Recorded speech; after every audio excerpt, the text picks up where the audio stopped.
Hi guys, today I'm going to show how to hide Instagram account. So before going to the video, please turn on the CC for subtitle. So to hide your Instagram account, we had two methods. Our first method is to enter into your profile and then three-line icon and then enter into the account privacy. Over the account privacy, you need to make the account it as private.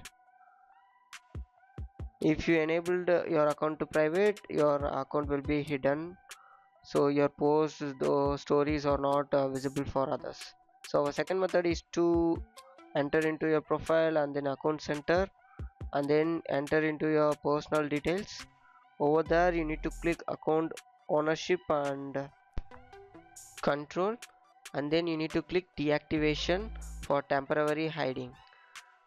So once you enable the deactivation, please click continue and then give password to deactivate. To reactivate your account, you need to again log in with your password and then you can use your account whenever you need. So that's it guys. Thank you for watching. For more, subscribe TechTube. Bye.